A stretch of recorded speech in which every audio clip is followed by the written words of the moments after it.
আসসালামু আলাইকুম। আমরা আজকে ডিসি সার্কিটের 12 নম্বর ক্লাস নিয়ে আলোচনা করব। এখানে একটা সার্কিট দেওয়া আছে। এই সার্কিট থেকে আমাদেরকে বলা হয়েছে যে I25 এর মান বের করা, হ্যাঁ? তাহলে I25 মানে এই I25 এখান দিয়ে কত কারেন্ট প্রবাহিত হয়? অর্থাৎ 25 ওহম রেজিস্টরের উপর দিয়ে কত কারেন্ট চলে যাচ্ছে। তাহলে দেখেন আমরা প্রথমে রেজিস্ট্যান্স নির্ণয় করব। তারপরে টোটাল কারেন্ট বের করব। টোটাল কারেন্টটা বিভিন্ন জায়গায় ভাগ হয়ে এখানে আসবে, হ্যাঁ? তাহলে যদি আমরা প্রথমে রেজিস্ট্যান্স বের করি, দেখেন এই সার্কিটটা একটু জটিল মনে হইতেছে। সার্কিটটা সহজ করে আঁকানোর জন্য প্রথমে আমরা একটু কি করব? সার্কিটটা সিম্পলিফাই করব, হ্যাঁ? দেখেন আমরা সার্কিটটা কেমনে সিম্পলিফাই করি। তাহলে দেখেন আমরা দেখতেছি, হ্যাঁ? এই যে একটা পয়েন্ট দেওয়া আছে এ, এই দেখেন এটা কিন্তু শর্ট করে আবার এইখানে দেওয়া আছে এ। তার মানে এই পয়েন্ট যে কথা, এই পয়েন্ট সেম পয়েন্ট। মাঝখানে যদি রেজিস্টার না থাকে তবে এই এই পয়েন্ট সেম হয়ে যায়, হ্যাঁ? আর দেন সি পয়েন্ট এখানে, সি পয়েন্ট এখানে, সি পয়েন্ট চলে গেছে আবার এইখানে, হ্যাঁ? তাহলে এটাও সেম পয়েন্ট। এই জন্য আমরা অঙ্ক সহজ করে করানোর জন্য প্রথম দেখেন এ পয়েন্ট, এখানে আপনার খাতায় প্রথমে একটা চিহ্ন দেন, এখানে একটা ডট দেন, এখানে একটা ডট দেন। এরপর দেখেন সিটা এখানে আছে, হ্যাঁ? এই পয়েন্ট আছে, এই পয়েন্ট আছে। আপনি এইখানে একটা পয়েন্ট দেন, এখানে একটা পয়েন্ট দেন। পয়েন্ট দেন আগে, পরবর্তীতে আমি যেভাবে আঁকাইতে বলবো আঁকাবেন, হ্যাঁ? তাহলে দেখেন ডট দিচ্ছেন। তাহলে দেখুন এখন এ থেকে সি পয়েন্টে কত গেছে 20। তাহলে দেখেন এ থেকে সি পয়েন্টে একটা রেজিস্টার রাখান 20। এরপর দেখেন এ থেকে সি গেছে পয়েন্টে কত 100। আপনিও এখানে একটু সামান্য টান দিয়ে একটু বের করেন এদিকে। এ থেকে সি পয়েন্টে 100। আবার দেখেন এ পয়েন্ট থেকে আবার সি পয়েন্টে কত গেছে 25। আপনিও একটু লম্বা করে এই পর্যন্ত আসেন। আসার পরে এখান থেকে আবার এ থেকে সি পয়েন্টে দেন 25। এখন দেন আমার এইটুকু আঁকানো শেষ হয়েছে, হ্যাঁ? দেন সি পয়েন্ট থেকে 6 ওহম রেজিস্টার চলে গেছে কই নেগেটিভে।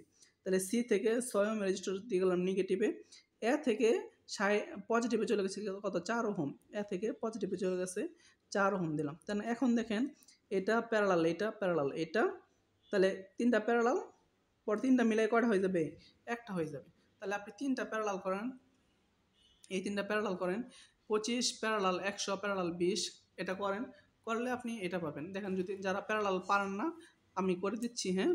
25 দেখেন এই যে 25 ইনভার্স যোগ 100, 100 ইনভার্স যোগ 20। তাহলে এটাও প্যারালাল। তাহলে আমি একবার যোগ করবো আর কি, ইনভার্স করে একবার যোগ করবো আর একবার ইনভার্স করবো, হ্যাঁ? কত আসছে? 10 আসছে। তাহলে আমি দেখেন এখানে সব মিলাই আসছে 10, সব মিলাই আসবে। এটা আমি এখানে দেই নাই, আপনি সব মিলাই যদি 10 করেন সমস্যা নাই। আমি এটা প্রথমে করছি, এটা আমি রাখছি এখানে আর কি। তাহলে দেখেন 25টা রাখছি এখানে, এই দুইটা প্যারালাল করছি। কিসের জন্য করছি জানেন? যেন আমার এই I25-এর কারেন্টটা আমি বের করতে পারি সহজে। এখানে দেখেন কি করছি, 20 প্যারালাল 100, 20 প্যারালাল করলে 100 করলে কত হয়? 16.67। আর I25টা এখানে 25 ওহমটা রাখছি কারণ I25-এর কারেন্ট বের করতে হবে। তাহলে আমরা দেখেন টোটাল রেজিস্ট্যান্সটা বের করি এখন। টোটাল রেজিস্ট্যান্স যদি বের করেন তাহলে আপনি দেখেন এই দুইটা কী হবে? প্যারালাল। প্যারালাল করার পরে একটা হয়ে যাবে। পরে একটা হয়ে যাওয়ার পরে এটার সাথে এটা কী হয়ে যাবে? সিরিজ হয়ে যাবে, হ্যাঁ? তাহলে আমি যদি এখানে লিখি, দেখেন এই যে এই সার্কিট থেকে লিখছি, এই দেন 20 প্যারালাল 100 প্যারালাল কত 25। এই টোটালটা প্যারালাল, এটার সাথে কি এই দুইটা এখন কি হয়ে গেছে? সিরিজ হয়ে গেছে না? এই জন্য যোগ 4 যোগ 6, তাহলে পাইলাম কত? 20 ওহম রেজিস্ট্যান্সের মান, হ্যাঁ? তাহলে দেন আইটি টোটাল কারেন্ট কত বের হইলো? 60 ভাগ টোটাল রেজিস্ট্যান্স 20, 3 অ্যাম্পিয়ার। তাহলে আমার 3 অ্যাম্পিয়ার এখানে আসতেছে। দেখেন আমি এই সার্কিট থেকে এখানে চলে আসি, নিচের সার্কিটে চলে আসি, আমাদের জন্য সহজ হবে, হ্যাঁ? এই আইটি আসলো কত? এখানে আসলো কত? আপনার 3 অ্যাম্পিয়ার। এই 3 অ্যাম্পিয়ার এখানে এসে কয়টা ভাগ হলো? দেখেন এখানে আইসা 2টা ভাগ হইছে। এক ভাগ এইদিকে চলে আসছে, এক ভাগ এইদিকে চলে আসছে।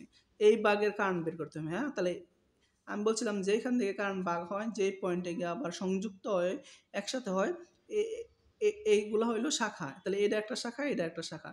তাহলে দেখেন এই শাখার বিপরীত শাখা এটা, এটার বিপরীত শাখা এটা। তাহলে I25 যদি বের করেন এটার বিপরীত হবে এটা। আর এই 16.67 যদি বের করেন এটার বিপরীত শাখা হবে এটা। যেহেতু এটা বের করতেছি তাহলে আমি লিখতেছি দেন I25 কারেন্ট বের করতেছি, টোটাল কারেন্ট, হ্যাঁ? টোটাল কারেন্ট আসতেছে ইনটু এই শাখার বিপরীত শাখা 16.67, এই 16.67 ভাগ রেজিস্ট্যান্স দ্বয়ের যোগফল, হ্যাঁ? এটা যোগ এটা। দেন 16.67 যোগ কত দিছি? 25, হ্যাঁ? তাহলে আমি এটা একটু ক্যালকুলেশন করলাম 1.2 অ্যাম্পিয়ার। তার মানে I25 দিয়ে 1.2 অ্যাম্পিয়ার কারেন্ট প্রবাহিত হইতেছে। এটাই আমাদের অঙ্কের চাইছিল। আমরা সামনে আরও ক্লাস নিয়ে আসবো। আপনারা আমাদের চ্যানেলের সাথে থাকেন, ইনশাল্লাহ সাবস্ক্রাইব করেন, বন্ধুদের সাথে শেয়ার করেন, লাইক করেন, কমেন্ট করেন। ইনশাল্লাহ আরও ভালো কিছু পাবেন। আসসালামু আলাইকুম।